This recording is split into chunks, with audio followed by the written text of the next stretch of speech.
संसद भवन में बड़ी मुश्किल से लगी थी, जिसमें बहुत बड़ा योगदान मौर्य का रहा था, बीपी मौर्य का।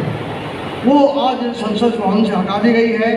ये एक उनकी सोची समझी चाल है ताकि बाबा साहब के विचारों को, बाबा साहब की बातों को नष्ट किया जा सके।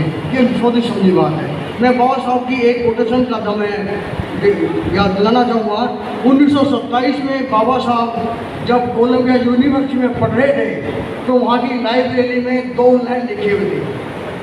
पहली थी, आदमी पैदा होता और मर जाता है।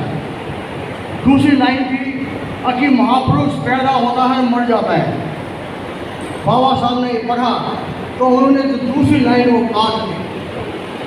उसमें लिखा था महापुरुष पैदा तो मर जाता है।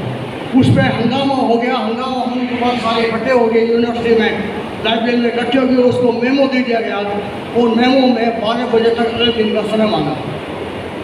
बाबा साहब अगले दिन गए बहुत साफ स्वभाव से, तो उनसे क्वेश्चन किया कि बाबा साहब आपने दूसरी लाइन क्यों काट दी? तो बाबा साहब ने कहा कि ये शब्द है कि आदमी पैदा होता है और मर जाता है, लेकिन महापुरुष के अगर विचारों को नष्ट कर दिया जाए तो वो मर जाता है। अगर महापुरुष के विचारों को जिंदा रखा जाए तो हमेशा अमर हो जाता है। तो बाबा साहब के विचारों को आज इन्होंने नष्ट करने की कोशिश की है पहले भी, और अब तो प्रतिमाएं को भी तोड़ने की कोशिश की है।